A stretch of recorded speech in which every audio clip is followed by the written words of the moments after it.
Effectivement, nous avons une difficulté pour les bus actuels qui est liée, comme toujours, aux dégâts qui ont été énormes sur les routes.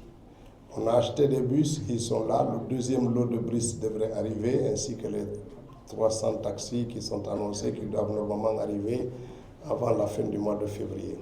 Le problème des bus, c'est un problème de réseau.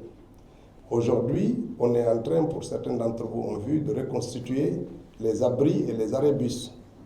Lorsque vous mettez des bus en circulation, il faut que le citoyen sache à quel endroit il s'arrête. Il faut mettre un arrêt de bus ou un abri bus. Il faut qu'on fasse un trajet. On est en train de construire. Vous en avez vu certains à Madina, etc. On est en train de faire, d'ici la fin du mois de mars, une centaine devront être déjà installés. Il fallait les commander et les faire. Le deuxième problème, c'est de trouver une société de gestion. Nous avions fait des appels d'offres restreints qui n'ont pas été fructueux parce que l'État n'entend pas gérer les bus, ce n'est pas des sociétés. On va créer des fonctionnaires qui vont gérer les bus, ce n'est pas ce que nous voulons. Nous voulons donner ces bus à une société privée pour qu'ils soient mieux gérés, mieux gouvernés et que l'État soit là en soutien pour faire en sorte qu'ils durent très longtemps parce qu'on a très longtemps expérimenté la gouvernance par l'État de ce type de société. Parce qu'on commence par dire, les élèves ne payent pas, les fonctionnaires ne payent pas, les militaires ne payent pas, les pauvres ne payent pas, et finalement personne ne paye. Et la société a des charges, elle s'écroule. Ce n'est pas ce qu'on veut faire. Si l'État ne veut pas que quelqu'un paye, l'État doit lui donner de l'argent pour qu'il paye. Si on ne veut pas que l'étudiant, on veut que l'étudiant paye 50%, l'État doit lui donner 50% d'argent pour qu'il paye le ticket normal. On ne peut plus nous dire que les étudiants ne payent pas, parce qu'il suffit de faire des cartes d'étudiants à l'appel pour que personne ne paye. Donc si l'État ne veut pas qu'un étudiant paye, on lui donne, on ajoute l'argent de l'État, de la bourse, et ajoute le transport sur son salaire. On ne veut pas que les fonctionnaires payent, on lui donne l'argent.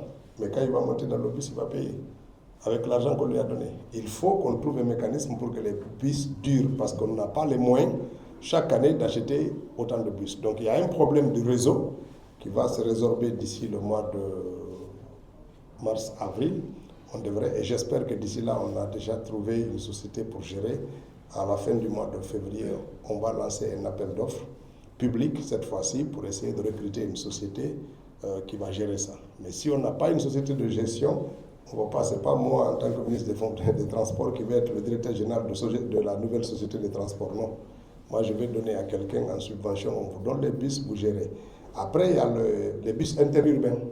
Dans le lot qui arrive, il y a une trentaine de bus qui vont être à l'interurbain. C'est la même chose.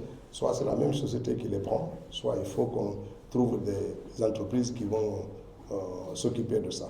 Donc les travaux sont en retard. Et puis il y a la réhabilitation du dépôt de Matoto. Bien sûr, qui doit commencer ce mois-ci. Et nous espérons que dans 3 mois, ce entrepôt-là va se finir. Et puis il y a un autre site qu'on va construire vers Kabelin. Et on va prendre tout ça, on donne à une entreprise. C'est comme la compagnie aérienne. On a déjà un partenaire.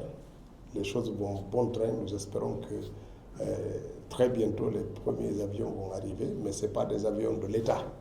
L'État est actionnaire là-dedans, mais c'est des privés qui vont gérer pour éviter effectivement ce qu'on a connu dans le passé, que la mauvaise gestion prenne le pas sur les exigences économiques et que nos entreprises meurent avant même de naître.